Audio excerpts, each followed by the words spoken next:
And coming up this evening, police service on the manhunt for this dawn suspected arsonist who set some ballot boxes containing the Ablekuma North election results ablaze at the Kwashiman cluster of schools. We'll shortly bring you the latest on this, plus tell you why a security analyst has slammed the unprofessionalism of the police in the wake of the incident. But how long did the Ghana National Fire Service deal with the inferno? Also coming up in this broadcast, will the EC chairperson be shown the exit, or should you have another shot at steering the 2028 elections? We are not fighting. It is a battle of ideas. If biometric devices were stolen under CCTV surveillance, and I raised them vehemently, it was not a personal fight against the person of Madame Jane Mensah. On Starr today, we will show you how this posturing back from the NDC's Director of Elections seems to be at variance with the popular position of the party's rank and file for the EC chair, Jane Mensah, and her commissioners to go, plus tell you why a political science lecturer believes the calls for the removal of the EC commissioners are unnecessary. We have made it part of our transition that once power changes hands, then the EC must go. And this cannot be, because people in the sub-region look up to us and they respect us and they look up to us in many ways, that they want to be like Ghana. Now, later in this bulletin, NPP MPs threaten to withhold approval of mini budgets if their colleagues on the NDC side block the approval of tax waivers. We have appropriated our bill and they are going to get started till we leave office in December. You are coming from January. And we are coming back even in January before we go home. So you cannot push us as the opposition, as we speak now, to do your wish. And much later, we will tell you why Napo has mounted a strong crusade for the return of his boss. If he decides. There's not been any presidential candidate that has won at the first time. President Kufuor won at the second trial. Atamils won at the third trial. And now Adedan Kwaku won at the third trial. John Mama has stood for 4 presidential candidates. So I'm not sure there is anything different that we've seen in Ghana here. Also today on Starr Today, we sit with the MP-elects for the Tema East constituency, Isaac Ashai Odampton. We have the details of these and many other stories making up this 1 hour 30 minutes broadcast. Do stay.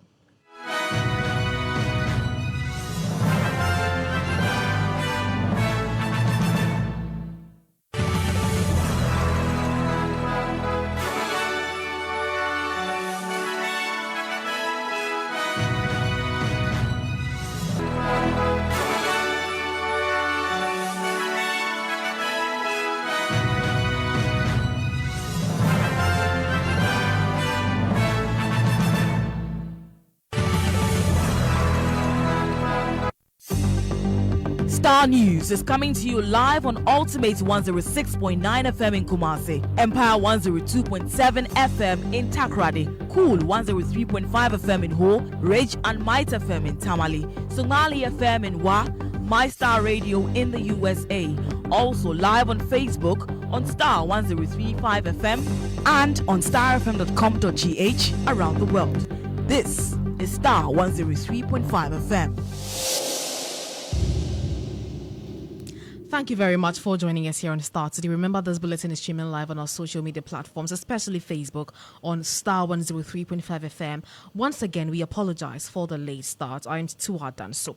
Now, we start off the bulletin in the lawmaking house because the majority in Parliament is threatening to withhold the presentation of the mini budget in protest of refusal by minority MPs to block a number of tax waivers for some 1D1F companies. Now, the tax waivers amounting to over $300 million have been outstanding since last year. Finance Minister Dr. Mohamed Amin Adam, for the second time, failed to show up in Parliament to kickstart the process for the approval of the over 60 billion cedis expenditure in advance of the appropriation for the first 3 months of next year under Article 80 of the 1992 Constitution. Now, speaking on the floor of Parliament, the MP for Tema West and Chairman for the Committee on Trade and Industry, Carlos Ahenkra, argued until the tax waivers find favour with the NDC MPs, the mini budget will not be taken. Yeah, I think that my respected minority whip it's on a fishing expedition here. I don't remember when, I don't recall when stepping out of this chamber became an issue for him to mention that the Minister for Environment walking out here is because of her bill on the other paper. That's the reason why she's there. So Starr 103.5 FM. Document or whatever she's supposed to present here, she can't go out to attend to nature's call, or even go out and do what she wants to do. You don't do things, just try to find reasons to substantiate your own position. Yes, we want to work. We are all here to do the same job. But the fact still remains, my brother, if you don't mind, I would rather recommend that we'll start with the exemptions of 1D, 1F. If you don't mind. But you are also looking for something. You see, now, Mr. Speaker, it has become an interest game where the people on the other side are trying to push us to do what they want us to do. In fact, if you listening to my chief whip, the minority whip, he even went further to say that the people of Ghana should know that from March, workers of Ghana should know that from next year, if January they don't get salary, then the people on this side. We have appropriated our bill and they are going to get salary till we leave office in December. You are coming from January. And we are coming back even in January before we go home. So you cannot push us as the opposition, as we speak now, to do your wish. Allow us to bring up the government business for us all to debate and agree to disagree. But you don't tell us what to do. Mr. Speaker, if you wish to ask us what we want to do first, we don't want to present any bills right now. We want to put 1D, 1F exemptions on the floor so that we debate it and agree to disagree. That is where we want to commence from. I don't know what they think. Otherwise, please don't push us to what you think you want us to do. We are determining government business and we'll do what we think is best for Ghana at this moment. Please, my lord. Carlos Ahenkra is a member of parliament for the Tema West constituency. But speaking to parliamentary correspondent Ibrahim Alhassan, minority leader Dr. Kasia Wataforson dismissed the threat from the NPP MPs. According to him, the incoming Mahama administration will find a smooth way for the takeoff, even without the mini budget, if need be. Now, Dr. Forson, however, warned of repercussions for government should the threats be carried through. So first, let me say that the expenditure in advance of appropriation is a constitutional obligation placed on this government. They cannot trade it. It is their responsibility constitutionally, and they have to make sure that is done. What would be the implication? Is it possible for your incoming administration to take office without the expenditure in advance of appropriation? Certainly there's an option of a possible plan B, but I would not even like to discuss the plan B. Where we are is such that the expenditure in advance of appropriation is an obligation, in fact a constitutional obligation placed on His Excellency President Nana Addo Dankwa. He has to do it. It is before Parliament. All what he needs to do is to call his minister responsible for finance to deliver it. So it's something that must be done. You cannot run away from it, you cannot trade it, you can use it as a condition. But if we get there, and if we are to make it clear, and that is what we will do, we advise ourselves. Grateful. Dr. Kasia Wataforson is the minority leader. We're also staying in Parliament this evening because the immediate past running mates to Dr. Mahamudu Bawumia, Dr. Matthew Opoku-Prempeh, has however assured the Finance Minister will do the needful. In an interview with parliamentary correspondent Ibrahim Alhassan, Napo reiterated his suggestions. The House should just attend to the mini-budget and gratuity for the Article 71 office holders and close shop. My position is that, like Kuchecho is saying, Ghanaians have decided to vote for resetting and Kwekwa Kete. So my position is that we should do the vote on account and the terminal benefits as stated in the Constitution and close shop. Your side also believes that we should do the tax waivers because they've been outstanding for God knows how long. I'm saying that you cannot appropriate and reprobate at the same time. You cannot say because I'm NDC, I want this to be done. No, there are two sides to everything. Yesterday, if you heard me, I said that if the two leaders have decided on an agenda, let us follow it. But the NDC side came back and said that they are not going to follow what the two leaders have agreed. And there were certain things that they wouldn't do, like the 1D, 1F. And I'm saying that every item on the order paper has an effect on the consolidated fund. So if you are not going to do 1D, 1F, we are not going to do bills. We are not going to do anything. So let's all decide that, okay, expenditure in advance of appropriations is something we must do. Article 71, which I see that most of the NDC guys, you see how happy they are when we say it, want us to do. Let us do it and close shop. I'm not sure that the word ex gratia is in the Constitution of the Republic of Ghana. Dr. Matthew Opoku-Prempeh is the immediate past running mate to Dr. Mahamudu Bawumia. Now, meanwhile, the Menchia South MP has mounted the clearest crusade yet for the return of Dr. Mahamudu Bawumia as the flag bearer of the NPP come 2024. According to Dr. Prempeh, past flag bearers had a number of attempts before eventually emerging victorious, and thus his boss should not be an exception. I'm sure the flag bearer decided that he needed me to support him. And as far as I'm concerned, my job is to support the flag bearer. Even if he decides to go again, my job is to support him. Would you welcome that? If he decides to? There's not been any presidential candidate that has won at the first time. President Kufuor won at the second trial. Atta Mills won at the third trial. And now Adodan Kufuor won at the third trial. John Mahama has stood for 4 presidential candidates. So I'm not sure there's anything different that we've seen in Ghana here. Finally, you talk. From 7th January, we are looking forward to 5 cities to $1. From 7th January, we are looking for every Ghanaian getting the Nkukon to rest so that money comes into our pocket. From 7th January, we are expecting the petrol price to come down to 10 cities. Those are the expectations of what John Mahama told us he's going to do. Kinky comes to 1 city. We all heard him, loud and clear. Said he's not concerned about digitalization, he's concerned about kinky and fish. So we are looking forward to that. That's what Ghanaians voted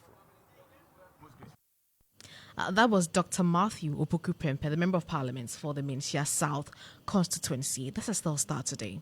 Starr Today, first, fast, and credible.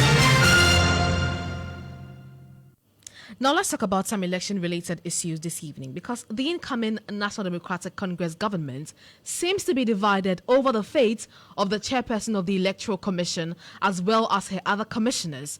While some members of the party think the chairperson and her team should resign, others also believe they should remain at post. In the following report, we take a look at what may happen to the Elections Management Body after 7 January 2024. But before that, let's listen to Dr. Omane Boama. Separate our interpersonal relationship from when we are dealing with issues of our dear state. We are not fighting. It is a battle of ideas. If biometric devices were stolen under CCTV surveillance, and I raised them vehemently, it was not a personal fight against the person of Madame Jimensa. It was the theft that I was dealing with. If the EC got arithmetic wrong, and I corrected it severally, I was correcting it to get a credible register. It was not to humiliate the EC. If the register had severe discrepancies and we unraveled that, it was not to humiliate anyone. It was to build institutions. So throughout the process, I have endeavored to distinguish between personal relationship with the chairperson and what must be done to get Ghana's democracy strengthened, and also to get my party NDC that I represent also to win the next election so that we can reset our country. So yes, there was no bad blood between us, and it's not just Madame Jimensa, Bosman Asare, Mr. Tete, and several others. There's no bad blood between us, but the truth is that there have been avoidable errors there have been avoidable mishaps that we believe the Commission must begin to address. Dr. Omane Boama is the Director of Elections and IT for the NDC. Now, meanwhile, a senior political science lecturer at the University of Professional Studies believes that the calls for the removal of the EC commissioners are completely unnecessary. Live in the past in the sense that we have made it part of our transition that once power changes hands, then the EC must go. And this cannot be because people in the sub-region look up to us and they respect us and they look up to us in many ways that they want to be like Ghana. And then we continue to play around with these things. Look, that is why it is incumbent upon us not to look up to our people, but to look up to the institutions. Like Obama said, if we build stronger institutions, we'll never have to look out for stronger men to man those institutions. As it is now, Charlotte went, and incidentally, you remember when Charlotte was in power, the NDC was supporting Charlotte so much. Now Charlotte had to go because the NPP doesn't seem to like him. So now what they're doing is we also have to have a pound of flesh. If you still stay in there, you cause problems. So get out. Even in spite of the fact that they still have the 2/3 majority in parliament, they still want to and it is not the best. Look, as can be seen, the EC cannot decide on who wins an election. So why will we continue to change the face of the person manning the place?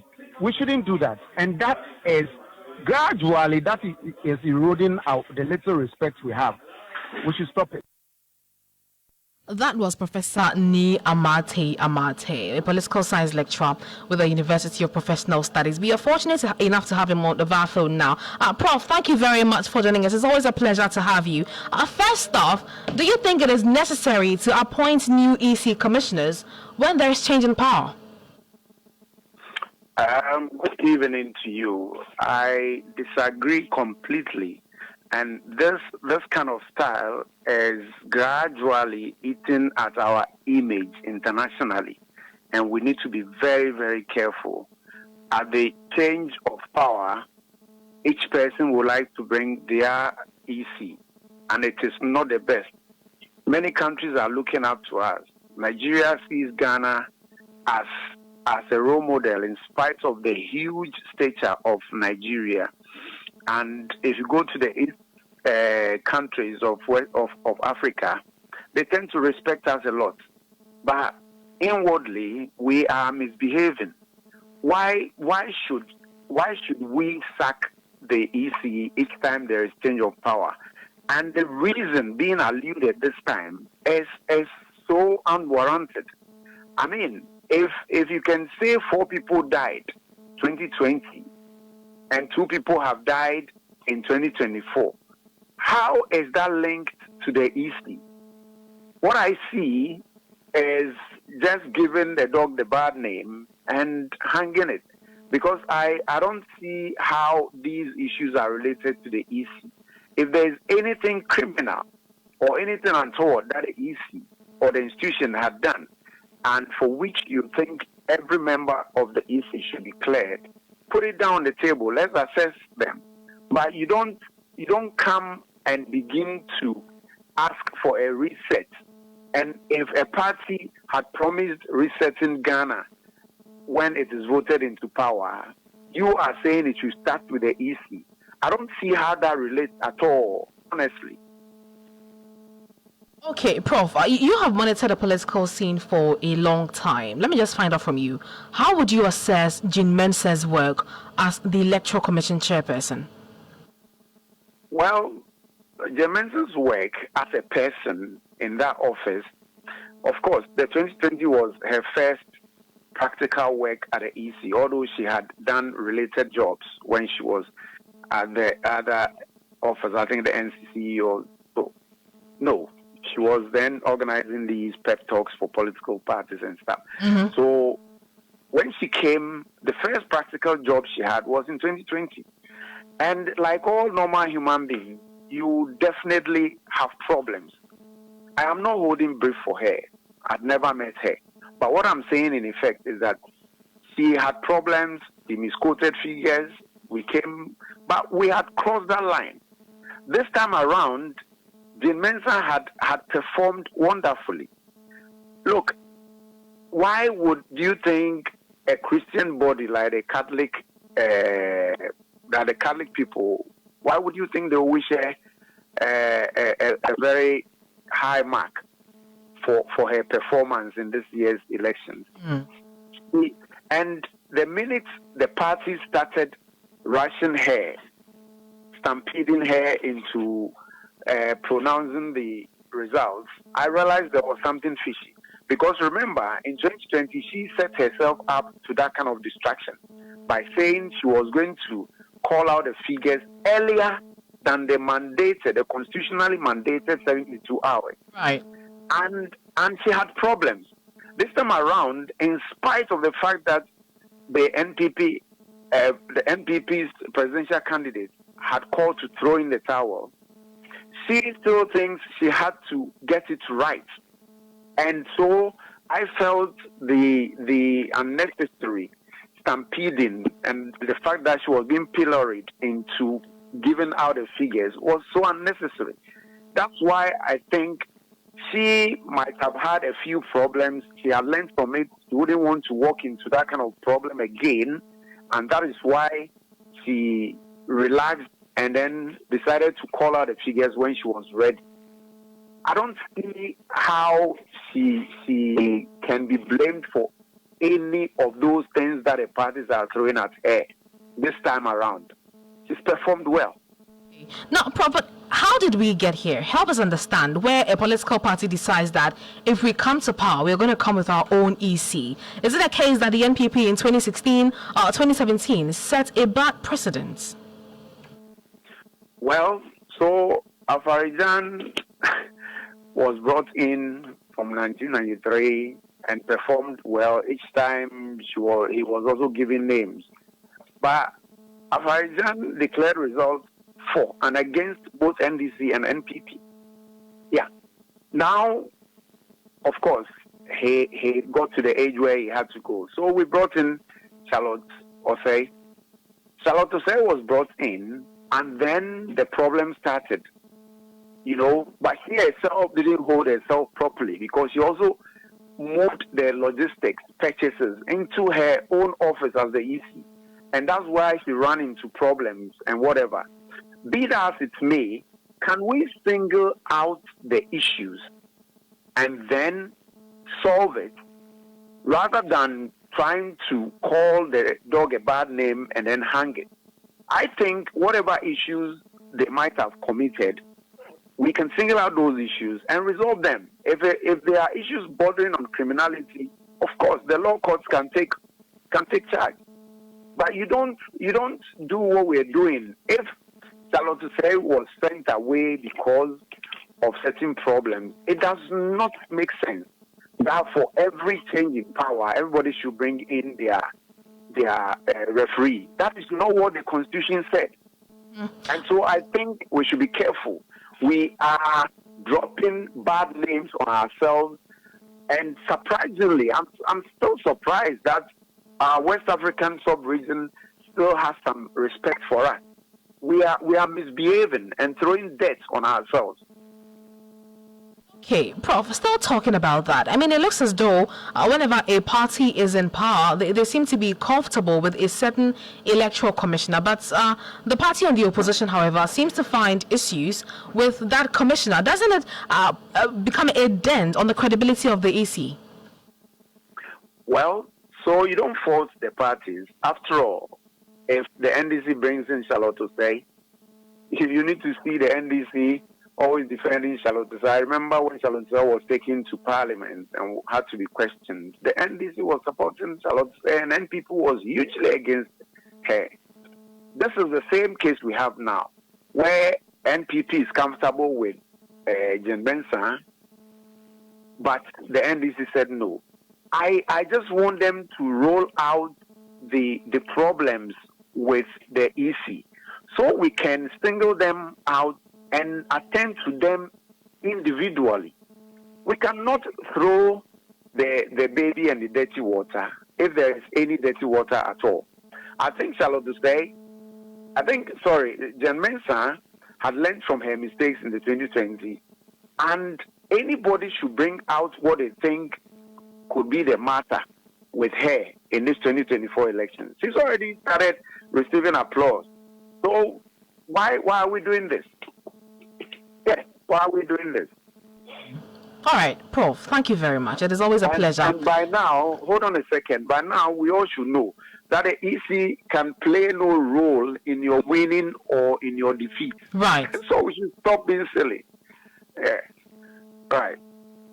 Prof, thank you very much. It's always a pleasure talking to you. Welcome. Professor Ni Amate is a political science lecturer with the University of Professional Studies. Now, let's return to Parliament, because the Affirmative Action Bill Coalition is pushing for the creation of 25 special parliamentary seats for women to contest, as it argues it is the only means through which governments and stakeholders can properly implement the acts. Women in the yet-to-be inducted 9th Parliament are just 41, representing 14.1%, which the coalition has described as woefully inadequate. The Affirmative Action Act, which was passed earlier this year, makes provision for the government to appoint at least 30% of women into positions of decision-making at all levels in the public service. Convener of the Affirmative Action Law Coalition, Sheila Menka-Premo, addressed the media at a workshop here in Accra. Laws are supposed to have prospective and not retrospective effects. So, as you can see, the numbers of women, who have been voted in is not going to be much different from the previous parliament, just about 1 or 2 extra. And nothing's going to happen until the next election in 2028. So for me, one idea I've been thinking about as a way in which you can increase the numbers of women in parliament is to possibly amend the law and to create space for special seats to be created for women to compete against each other, so that we can have additional number of women there on the special seat system. It will require some amendments. We even have to see whether the constitution can accommodate it. But if that is done, it's one way in which you can increase the number of women who are in our parliament. Well, I was looking at, we have a 276 member parliament. If additional seats could be created to take the numbers possibly to 300, and maybe decisions can be taken as to the various constituencies we have within the various regions, how many of them could be selected to run those special seats. I think that we could have an additional number of women parliamentarians, which would bring the total number we have to 300 in parliament, and that could really help. You just heard Sheila Menka-Premo. She is the convener of the Affirmative Action Law Coalition. Star News is coming to you live on Ultimate 106.9 FM in Kumasi, Empire 102.7 FM in Takrady, Cool 103.5 FM in Ho, Rage and Might FM in Tamale, Songali FM in Wa, My Star Radio in the USA. Also live on Facebook on Star 103.5 FM and on starfm.com.gh around the world. This is Star 103.5 FM.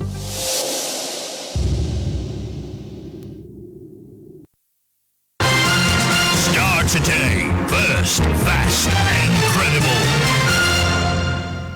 This is still Starr Today here on Star FM. I am Tutua Danso. As I told you, we were going to be having a conversation shortly, but my guest this evening is a former mayor of Tema, credited with ending shift system in public schools in the Tema metropolis. Now, during the 2020 parliamentary elections in Tema East, he defeated a formidable candidate who had served 2 terms as NP in the person of Titus Glover by some 9,000 votes.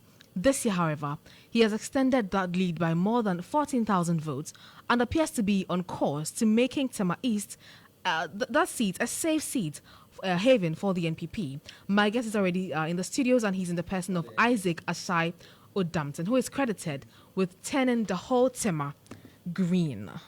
You're welcome to the studios. Thank you, my dear. It's good to see you, and congratulations. Thank you, and thanks to your team for hosting me and some of my colleagues. There's some magic here. Once you come here, you have to win. But it's so good to see you. I mean, second time being elected as Member of Parliament for Tema East. How does that make you feel? Yeah, I mean, let me just acknowledge and thank the good people of Tema East constituency. I thank all the key stakeholders, especially the party executives from constituency to ward level to branches, and also I have key stakeholders within the Tema East constituency.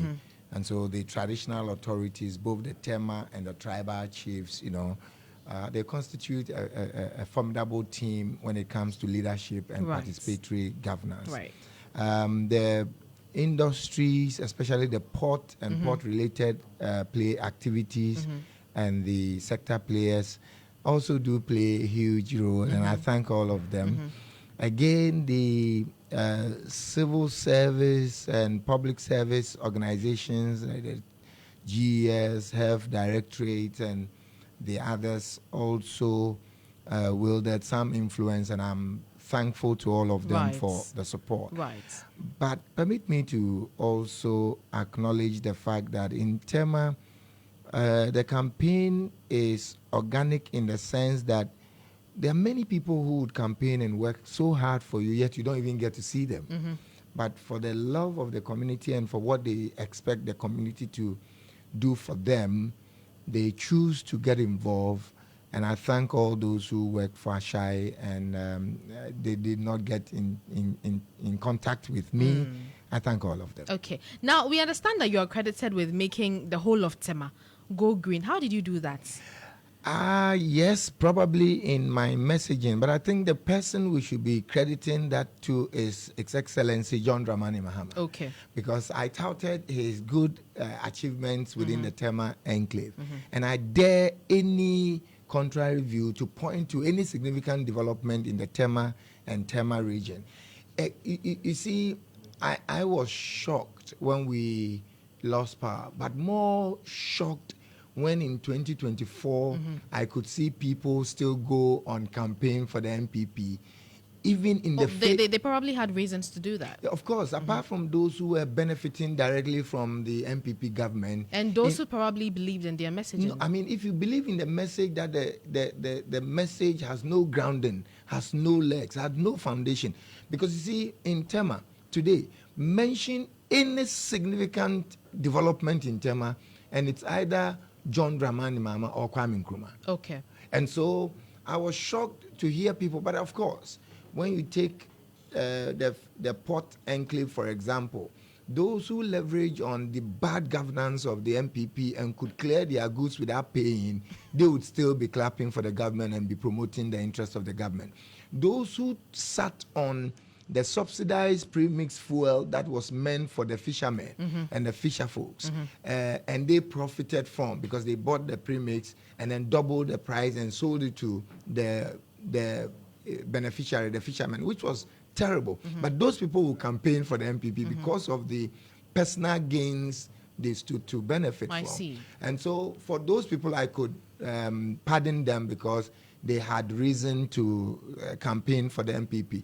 But by and large, I shuddered to think about where we had gotten to. Because look, even in Tema, the generality of Tema, both Tema Central, Tema West, and Tema East, it was obvious that John Dramani Mahama had his footprints everywhere.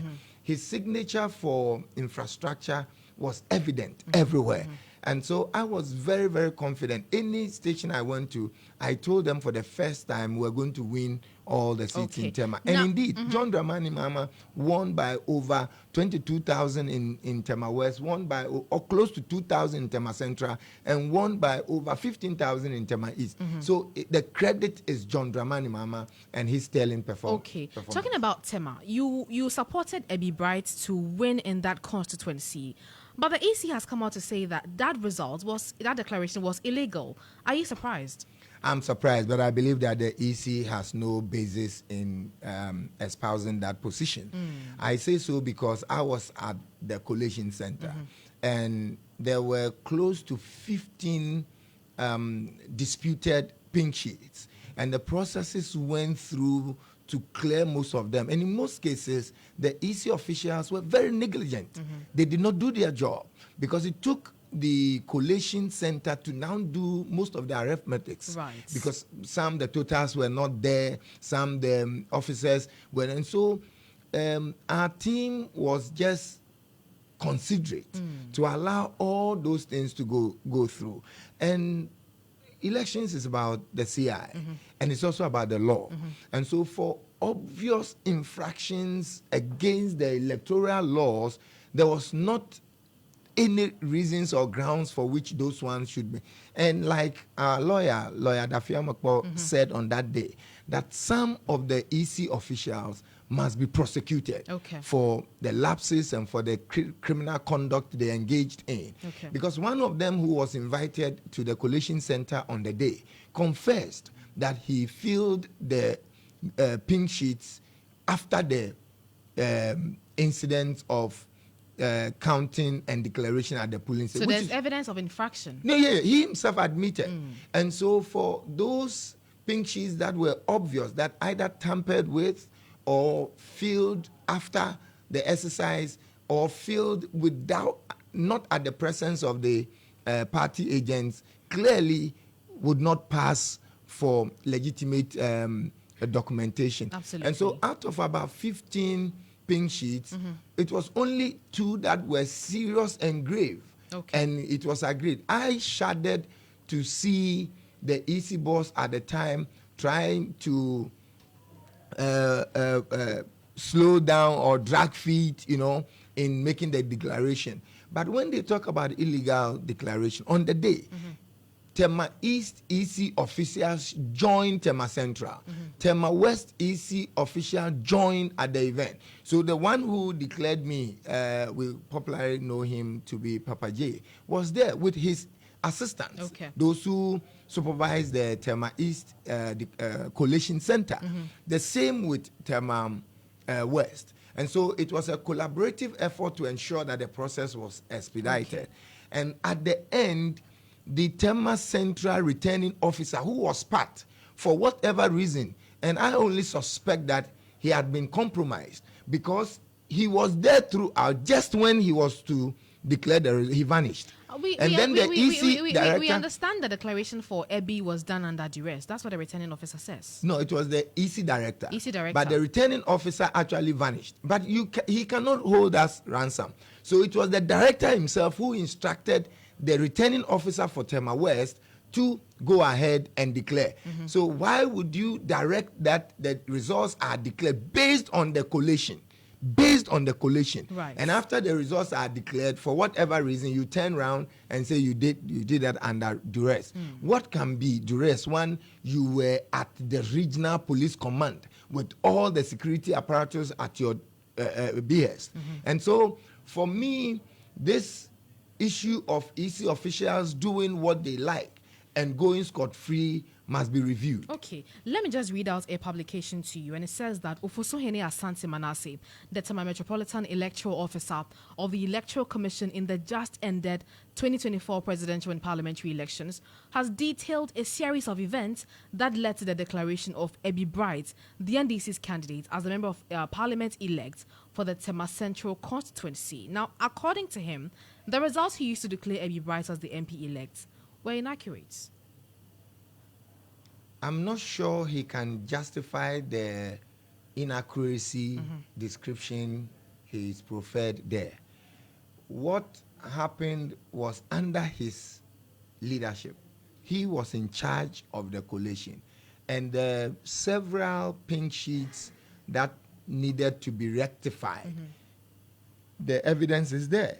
It took collation agents to sign most of the rectified pink sheet. So he should go and do his job proper. I know him to be a very meticulous EC director, but the signs he's showing now tells me that he's been compromised. You think he's been compromised? Yes, because if I look at the processes we went through, and he himself admitting that it took collation agents to sign new pink sheets at the collation center after his men had done poor job. Instead of him to chastise and bring his men to book, now he wants to do a U-turn and say the results were every pink sheet that was rightfully prepared and collated found expression in the final collated results. Okay. And so I believe that the EC must not be a player. Okay. They are referees. Okay. And so at this point that he, the district or metro director, directed the Tema West returning officer to declare, after declaration, any alteration must be done at the court. Okay. And so I'm surprised that in 2020, when we had similar issues, when people were put, ours was at the police station, regional police command.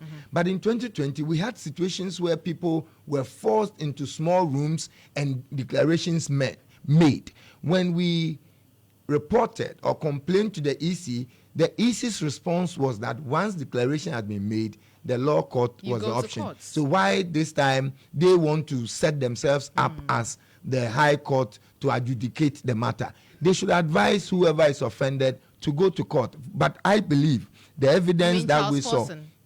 Yeah, probably the EC wants to be a player this time around, so they can also join to go to court. But I believe that the evidence we saw and you see, I now understand why the MPP was so confident that they were going to steal the elections. And I was always... They never said they were going to steal. No, they said that they will win the election by strategy and that he be win. And they said that? Yeah, they said that most of their communicators and even their members in parliament. Really? Yes. This and is so new to me. This was an election that they knew they were losing, and the only thing for them to do was to rig. And so you could find ballot papers, extra ballot papers. You could find printing houses doing more than what they were required.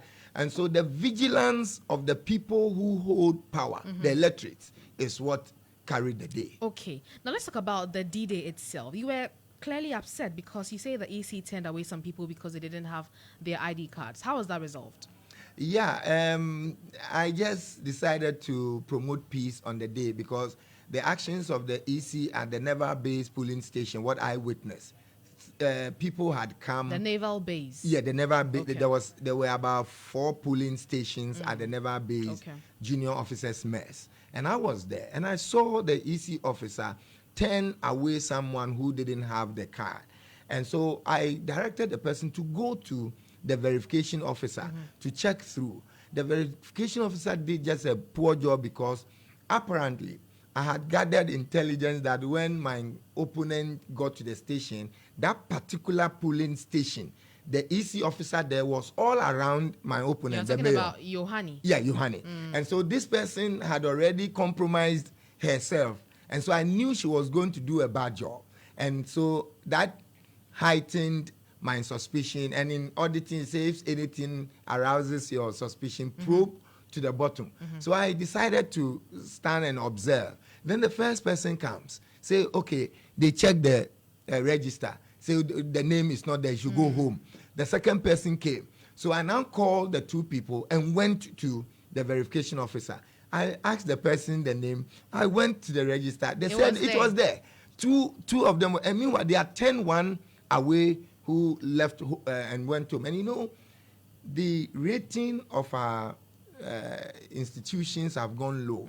So people's interest in even queuing to vote went down. That accounts for the low turnout. We will talk about that. And so when you turn people away for situations that you can resolve, then you, the EC officer, should be brought to book. Okay. And so I thought that on these 2 occasions, the person's names were there, and I saw them. One managed to vote, but the other had left and didn't come to vote. And I think it was not too. And we need to bring EC officials who infringes on the law or officials who infringe on the law to book. Or disenfranchise other people. Yeah. Okay, granted. We'll talk more about the voter turnout, but after this break. Get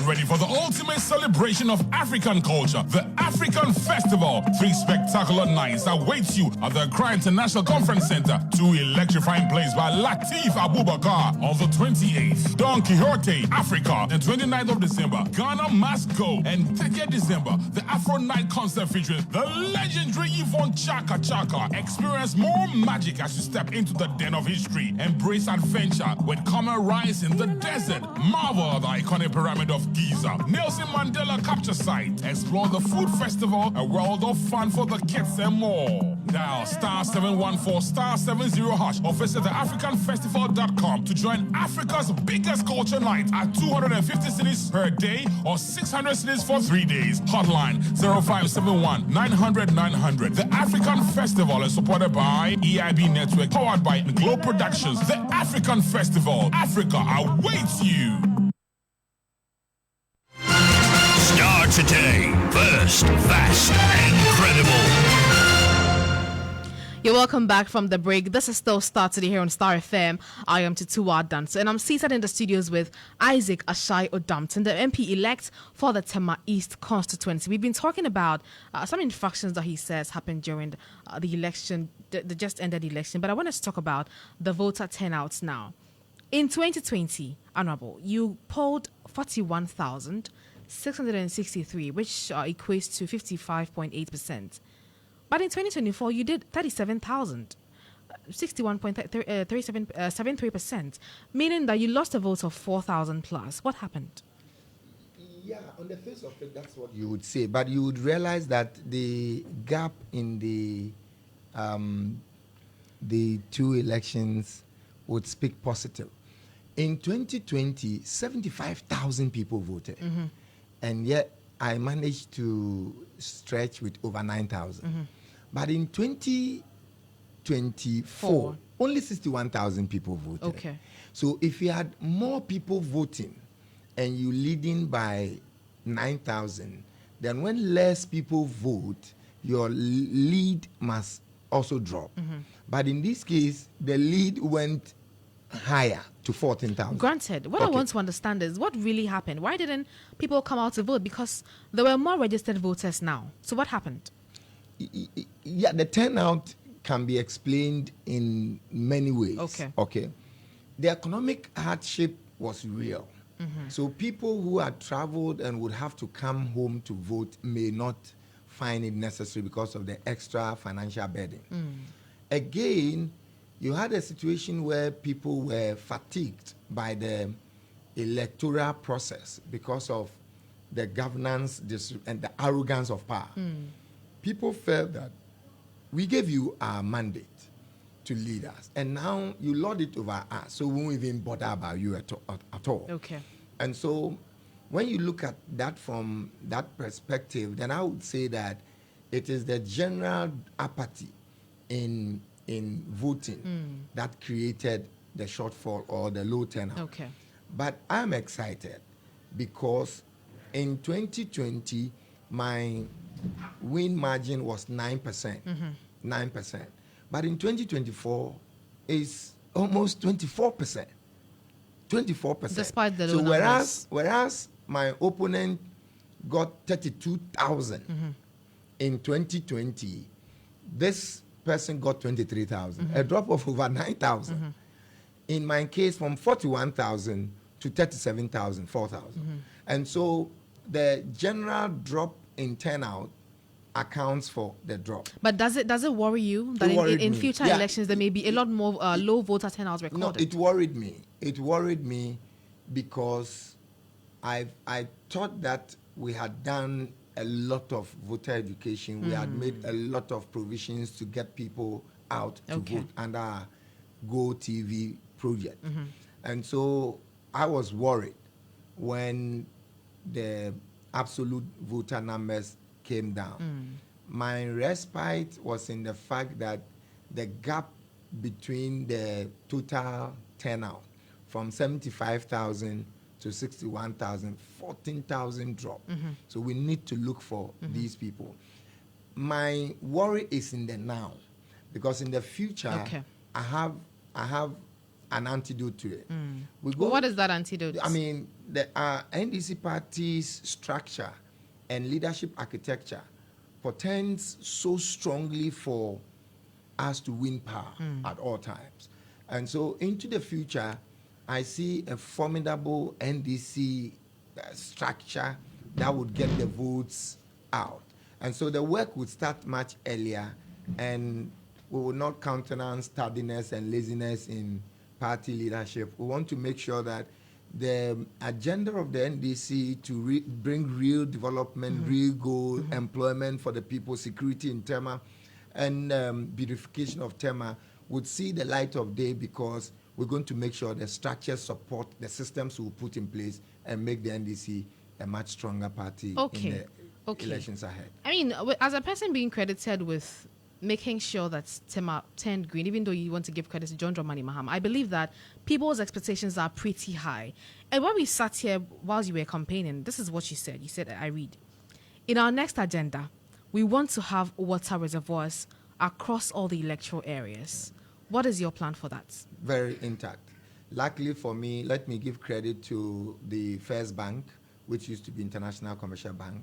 Already they've assisted me put up 3 water reservoirs in my But how many electoral areas do you have? 10 electoral areas. So 3 already gone. But even those 3, my plan is to go back to them and probably partner them to expand. Okay. Because those locations can have additional reservoirs probably in a way. So I'm very, very convinced that the work is not entirely on Ashai.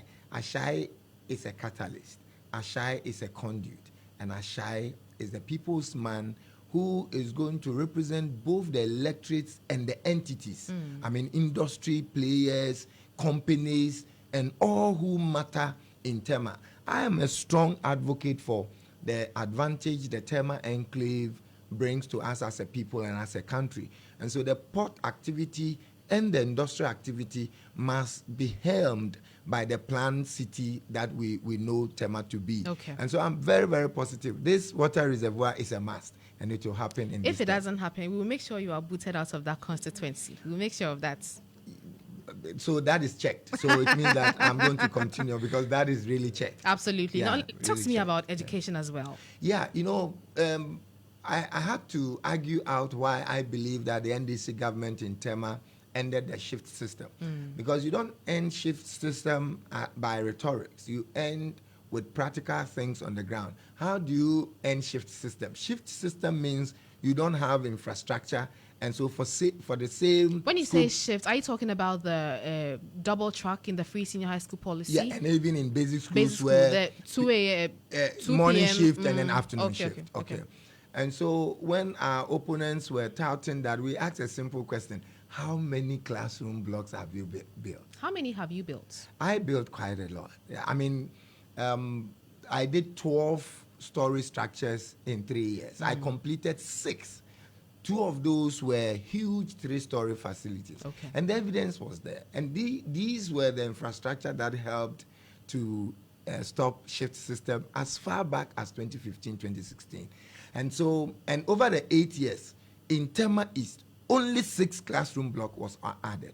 And that abysmally and poor leadership meant that at the heart of Tema Committee 1, Padmo School, a 6-classroom lateral building roofed was put up. My pain was that as MP at the time, I called the mayor and said, look, mayor, don't roof the 6 classroom. Put pillars and columns into it and flow so that the next government or any other person can continue. So we make better use of the land.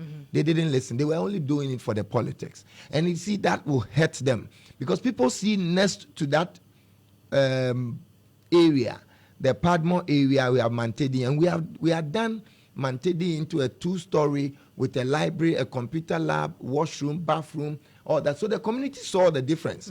That in 8 years, instead of progressive development, we are having a village like. When I say village like, it's not like the villages don't need those things, but they have the luxury of land, and they do not have the numbers. Right. When you go to the villages, you have one small village with little, the population not too big. So it will be waste to do story building when the population of the village, so they can accommodate the lateral building, but not in the heart of Tema when children far outnumber the public schools and you want to. So that was a bad project. Only 6 classroom block they did. They will tell you they were doing a nursery project. But you see, I keep saying that what Tema should have gotten and what we see is a pale shadow of what should have been.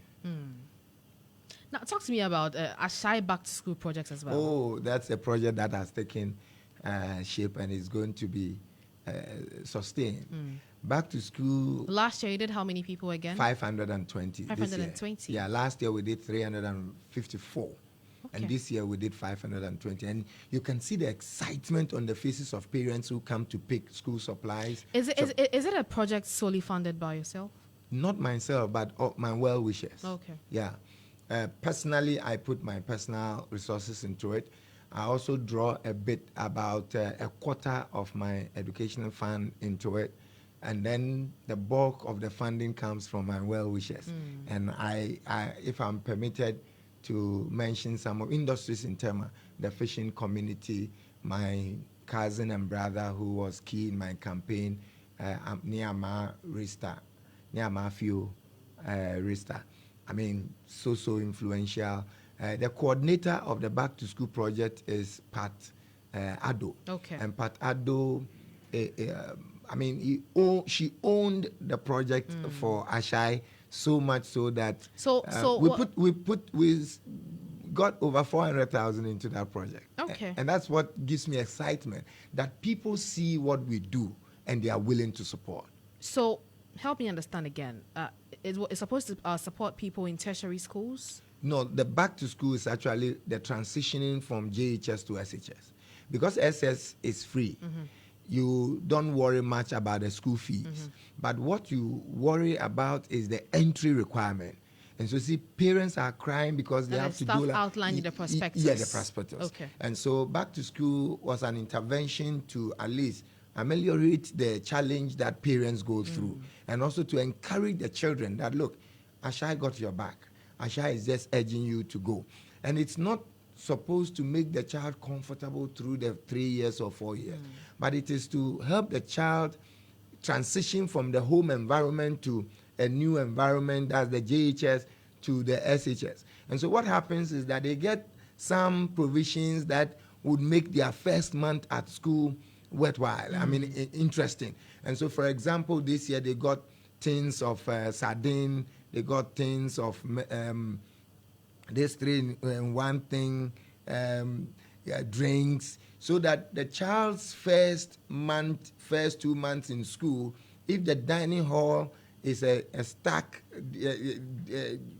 departure from what they enjoy from the house, they have something to cushion them till they are acclimatize or get accustomed to the school environment. And it's been well received. I want to use this medium to appreciate all our sponsors, all the people who donated from their personal resources, the organizations that supported us. We will definitely be acknowledging all of them. But for everyone who participated, including the volunteers who helped in the packaging, and some even branch chairmen provided chop box. You know, they constructed, some gave 20, some gave 10, some even did 30 chop box to support the 520. What we did was about 450 chop boxes and about 70 backpack for the day students. For day students, we gave them school supplies with backpack that will help them to go to school every day. Yeah. I also know that you are a champion for recycling plastic waste. Going forward, what is going to be your plan for that? Yeah, we did all the base work. We tried to partner some agencies that are into plastic recycling.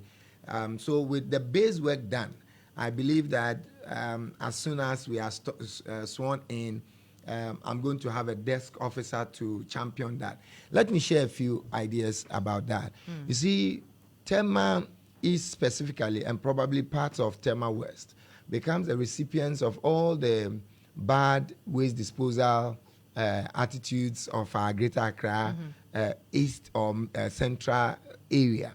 So all the bad littering in the Adenta, Medina, and I also West Wagon, there's this water line that runs either into the Sakumo Lagoon or the Chemu Lagoon or to the eastern part of Tema East, the Gao Lagoon. So these collect the plastic waste into the beaches. So when you go to our beach line, you see a lot of plastic waste. What we ought to do now is to take them back, because you can't do much until education is heightened and attitudes change for those littering for these to find their way into the beaches. We will have to deal with what we have.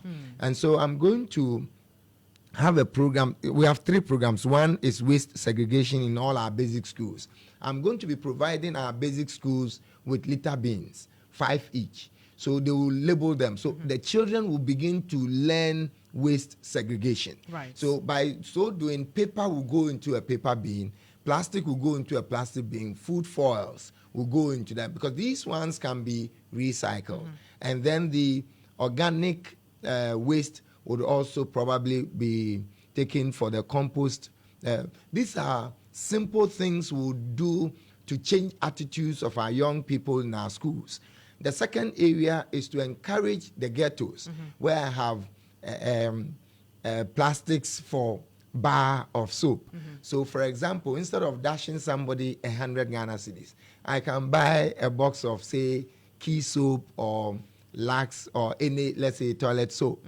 And then you go to the beach, collect, say, 100 plastic bottles from the beach, bring them, and then you get a bar of soap for your home. As, I mean, a ghetto person. And so we're going to do simple things to deal with the issue. And then, as my former boss, Julius Debra, did with the National Sanitation Day, I believe, of course, I'm now MP, I'm not the mayor, but I believe our government must bring that thing back to ensure that waste management, cleanliness, and sanitation issues are not made national issue, but they are made daily activities that we can resolve day by day. And so we want to deal with these things in this way. And I've already also spoken with 3 waste processors. There's one waste processor around the Ashaiman high tension motorway area, and they do a good job. They are now producing pavement tiles from plastics, and they are also doing a lot of recycling. And so that's one. Then I have another processor on the Afienya Road, Ashaiman Afienya Road. And so that would also mean that whatever we collect will find users of those plastics.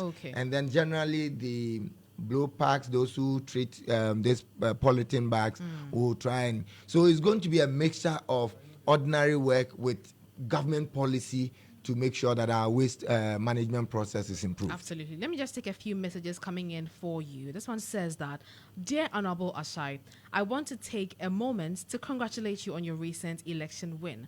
This is a fantastic achievement, and I am thrilled to have you representing our constituency. Another one says that I'm looking forward to seeing the positive impact you make in the community and in the country as a whole. Your hard work and dedication have earned you this position, and I'm excited to see the changes you bring. Once again, please accept my warmest congratulations. I wish you all the best. My producer didn't add the names, unfortunately, but let's talk about one of the policies you had said you were going to embark on. That is oral. Yeah. Operation Loot All. Recover All Loot. Great. Should it be replicated across the country? We have seen some happening in the Ashanti region already. Yeah. And people say that on the face of it, it looks too radical. Probably my advice to my colleagues and those well-meaning Ghanaians who do not allow bad, leadership to go unpunished. I want to appeal to them that His Excellency John Dramani Mahama is clear in his vision. He knows what to do to recover all the loot. We need energetic people who are committed to that vision. Right. But we ought to do it within the law. And I believe wherever loot finds itself, it can be traced.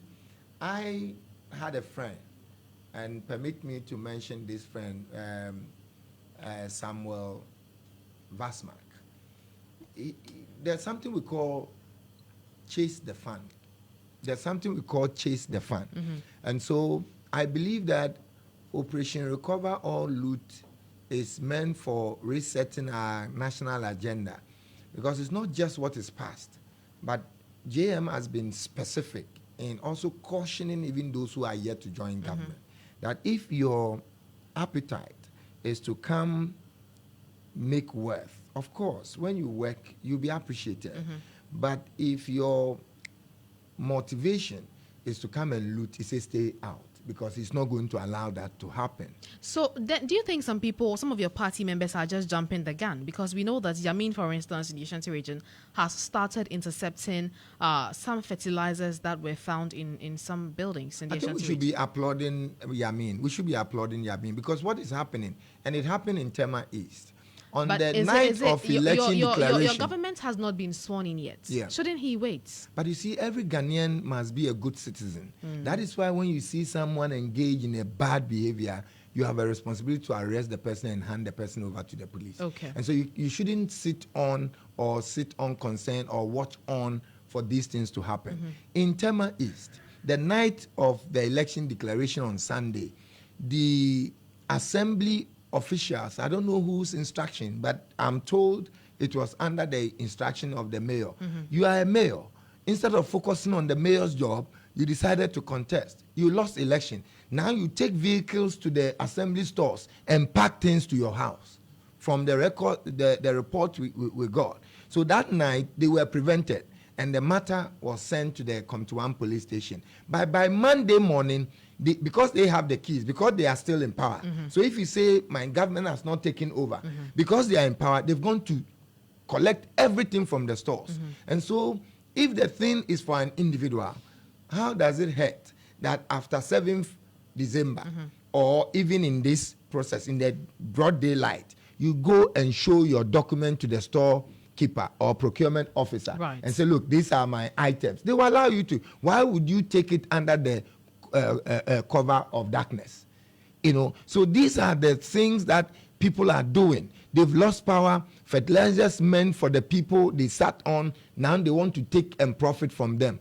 They sat in Tema. Over 23 people got their homes and their buildings burnt. NADMO never attended to them. But today, we know that 9 items that were meant for relief program have been hoarded. And now people are taking them home for themselves. And I think that this is why we must commend actions of Yamin in preventing further loot, even when we know that they've lost power and they have to admit that whatever is for government is a continuous process. It's a continuum. So when one government leaves, the other will come. Whatever must be done, let's do it within the framework of transition. Okay. Now let's talk about the New Patriotic Party. Look, post-election, they have made their plans clear that they are going to re-strategize, assess why they lost the election, and come back stronger in 2028. Does that put pressure on your party? Not at all. I mean, the deception of the New Patriotic Party is legendary because this is a party that as far back as April 2024 knew they had lost the election. They kept lying to their supporters and they kept giving hope where there was no hope. I wasn't surprised because the actions and inactions of their leaders against their own party members just pointed to this defeat, except that I didn't know the defeat would be that humongous. I didn't anticipate it to be that huge. But as for MPP losing the election, it was clearly seen by all.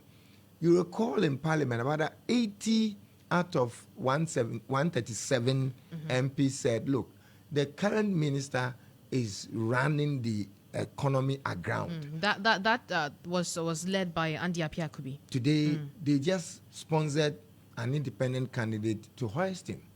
Why would a government be so wicked to itself?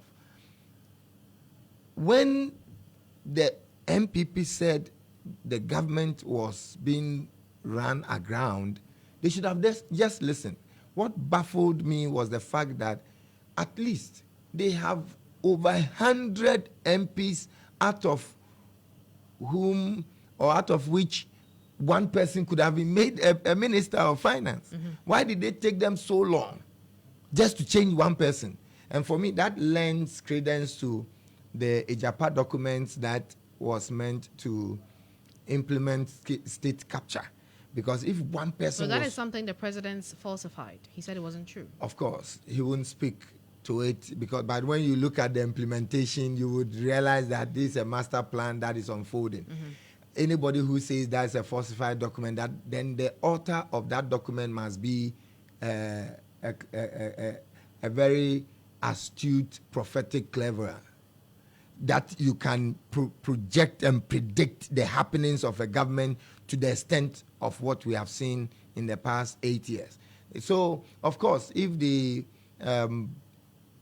fail to associate with that document, good for all of us. Because Ghana is not it's a unitary state. Okay. Ghana believes that we are one people. Whether you are from the tribes in the north, you are in the Akan regions in the Middle Belt, or you are in the eastern side of our Volta community, or you are in the Greater Accra, Gadangbe area, we are one people. And so anybody who tries to project just one ethnic group or one agenda to take over Ghana and make Ghana a preserve, or put Ghana under the control of just a few people, who should even be charged with treason, because that would mean that you are turning our collective resolve as a sovereign nation around, and that should not be countenanced. Okay. I'm happy the people of Ghana has voted right, and that will put this state capture document to but I mean, the future of the NDC will be dependent on if they also perform with the 4 years mandates that they have. Don't you agree? Luckily for us, we have an experienced hand in John Dramani Mahama. He's seen it before. You see, this is going to be the best Ghana would have, because none of our presidents got the opportunity to sit back for 4 years and come back. Okay, people have been saying that your party said they will bring Kinke to one city. Is that true? I have not heard that, but if that is possible, it can be made possible, because all you have to do is to make sure that the fundamentals for the Kinke business are right. And how do you do it? Just ensure irrigation is supporting the maize farmers to make sure you have more maize. So bringing Kinke from 5 cities to 1 city is possible under the next NDC administration? It has not been clearly stated as such, but I see it as very, very possible, because I believe that I used to, I was into poultry farming, and I enjoyed it until the poultry business collapsed entirely. And it collapsed because we failed to recognize the linkages and the value chain that can actually spiral our national development. Because if you take poultry farming, for example, you're going to be dealing with the issue of maize. You're going to be dealing with the issue of soya beans. You'll be dealing with the issue of fish feed. You'll be dealing with the issue of even meals, meals. That is the machine that they use in meal. You'll be dealing with the issue of exchange control, because then the importation of frozen food. So, and that's why I'm so confident in John Dramani Mahama. I know he will turn the fortunes of this country around. I heard you talk so much about sanitation. Are you eyeing that sanitation ministry? No. As I sit here. But are you eyeing any other ministry? No, do you hope to get any appointments? Not at all. Except to say that I will do anything for John Dramani Mahama to succeed.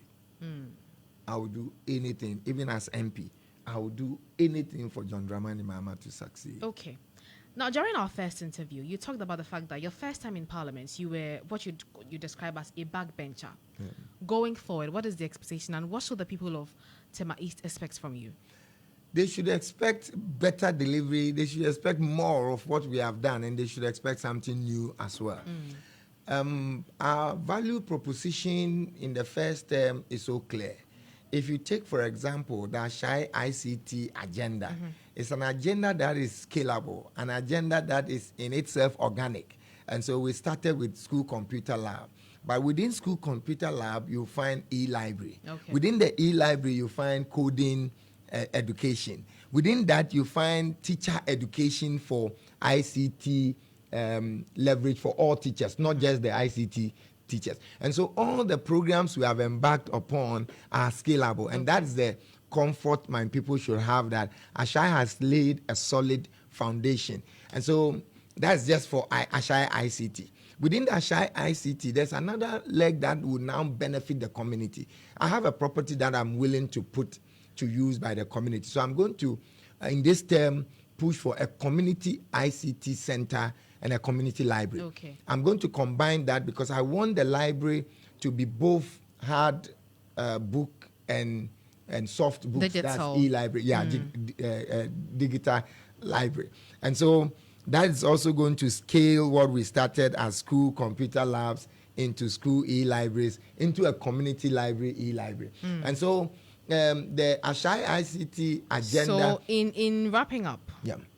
In wrapping up, I want to assure my constituents that we've laid a solid foundation, and Ashai is going to make sure the picture comes out clearer. Probably we cannot achieve them all in 4 years, but they will see clearly that there has been improvement in Tema East. So, Ashai ICT agenda, Ashai aged care, Ashai education support and back to school, Ashai tertiary education support, and then Ashai sanitation, that is going to, then Ashai water, Ashai water, and that's where we're going to promote the reservoirs within the Tema East constituency. All in all, I want to assure the people of Tema East that I have come to serve them, and I will give them the leadership they can trust. My pledge is that my decisions will be in their best interest. Absolutely. For I have come to serve them, and service I shall give to them. When is the official victory party? Our victory parties are usually continuous. So recently, some of the groups have done, but the major one... The one that you are inviting us to? Yeah, that is going to be between 28th and 30th. It's a whole day celebration. We are ready. From morning breakfast to afternoon lunches and evening drink ups and my producer is smiling. Yeah, that's good. It's going to happen. I will be there. And so we shall. You are already invited. Absolutely. You are already invited. But permit me to also thank about 10 seconds. my constituency executives and branch executives and ward executives, but most especially my able Ashai team. I can't mention all their names, but Joycelyn Kwanzaa, Mesuna Lassan, Charles Brobe, Freshers, Papa J Jingles, Kukubo. How can I leave Ankama Theophilus, Ankama, and leave Niama Rista, and not the last or the least, Honorable Usmanu, and all the people who work with the team. Not forgetting Nifosu and Lydia, who have run my office in the constituency so well. I thank everyone. If you didn't hear your name, I still thank you. All the Niena, thank you very much. But that's it for Starr today here on Starr FM. I've been engaging the Member of Parliament elect for the Tema East constituency, Isaac Ashai Odampton. And that wraps up the bulletin for this evening. For more news updates, please visit starfm.com.gh. I am Titu Adan. So this bulletin, as usual, was produced by Eko Anan, Benjamin Saki, Prince Asian, and of course, Emmanuel Donko and Joey B. Make sure that the bulletin was available on Facebook. Thank you very much. We're back tomorrow. Have a good evening.